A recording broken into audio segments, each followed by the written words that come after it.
Welcome back to Ada Apa Ya, presented by Lucky Monkey Channel.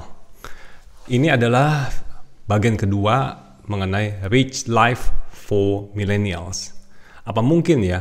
Oh mungkin. Bagi Anda semua yang belum melihat bagian pertama, Rich Life for Millennials Part 1, saya memberikan linknya di kolom keterangan dari YouTube ini ya. Atau bagi mereka yang mendengar dari podcast bisa mencari dengan judul Rich Life for Millennials Part 1. Di bagian pertama saya sudah menceritakan bahwa untuk menjadi kaya ya bagi millennials, yang pertama-tama adalah harus kita tahu definisi kaya itu seperti apa. Ya, boleh setinggi cita-cita boleh tinggi, tapi harus kita melihat faktanya dulu. Jadi step by step, nggak bisa langsung dari sini meloncat ke tinggi. Setelah mengetahui definisi itu, kita baru tahu bahwa caranya ya, strategi, taktik untuk mencapai kondisi itu. Terus yang ketiga, kita menentukan berapa sih income yang perlu, ya kan? Karena kita ini melihat untuk kebutuhan hidup kita perlu seperti ini yang kita merasa kaya pada saat itu. Jadi tentukan sebulan saya harus dapat berapa take home pay-nya. Nah, di part 2 ini saya akan men-sharingkan strategi lain, yaitu setelah kita tahu income, kita juga harus tahu bagaimana mengkontrol expenses. Itu yang lebih penting. Karena income lebih banyak tantangannya, lebih challenging, lebih sulit untuk diraih karena juga itu tidak pasti. Tapi kalau mengkontrol expenses adalah sangat pasti karena uangnya sudah ada di tangan kita, ya. Jadi kita harus pertama control expenses, yaitu tentukan apa saja yang kita perlukan, ya. Jadi untuk kebutuhan hidup, makan, pakaian, untuk tempat tinggal dan lain-lain. Nah, untuk makanan usahakan pilih yang benar-benar health food, ya. Bukan yang enak di lidah, tapi healthy food. Karena apa? Karena pemilihan healthy food ini dapat mempengaruhi kesehatan di masa mendatang, ya. Jadi itu harus beli yang benar-benar yang health food yang dengan good quality.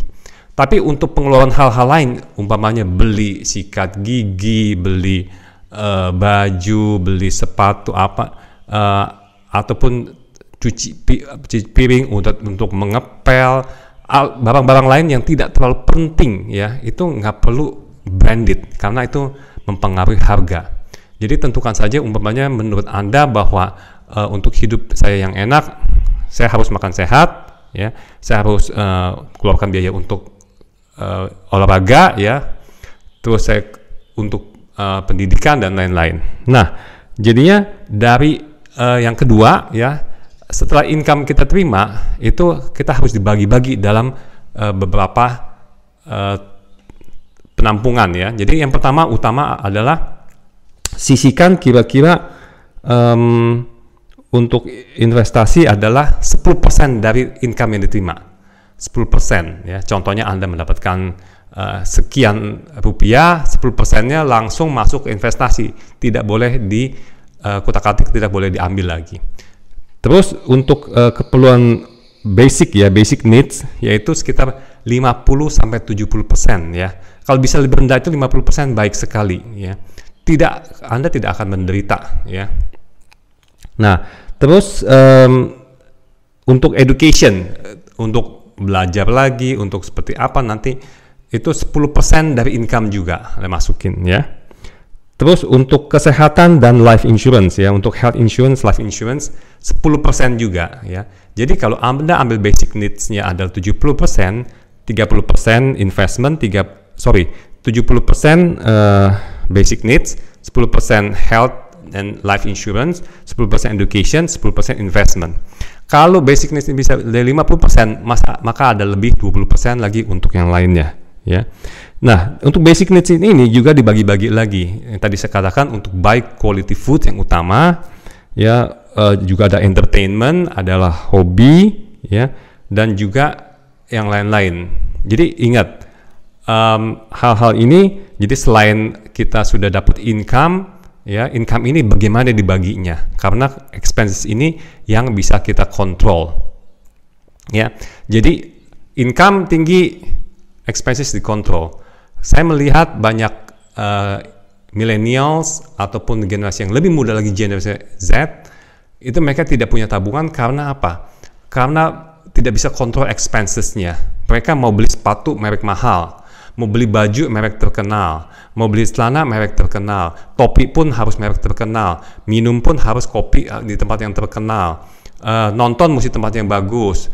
Terus mereka mau umpamanya beli sepeda yang harus yang bagus. Semua mau yang terkenal, ya mana ada ya.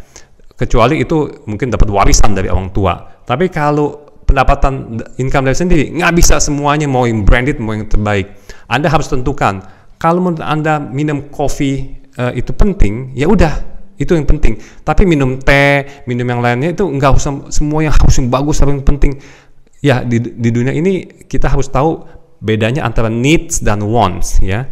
Kalau needs, tubuh kita tadi saya katakan hanya butuh healthy food. Tapi kalau wants itu banyak sekali ya. Wants, I want this, mau jam tangan yang bagus, saya mau handphone yang, smartphone yang terakhir, saya mau laptop yang begini, itu semuanya wants, ya. Oke, jadi setelah dapat income harus dibagi-bagi ke pos-pos yang mana tadi saya sudah katakan. Terus kedua, kita harus kontrol benar-benar expensesnya, ya. Kalau bisa 50% saja dari income dipakai untuk expenses, sehingga masih ada 20% lagi disimpan lagi untuk apa. Jadi ingat, yang sudah disimpan terutama investment, health, dan life insurance itu tidak boleh kutak-kutik. Mungkin kalau education masih bisa dipakai karena kan memang fungsinya itu. Oke, nantikan lagi untuk bagian di part 3 dari Rich Life for Millennials karena ini belum selesai. Thank you for watching and all is well. Take care. Bye.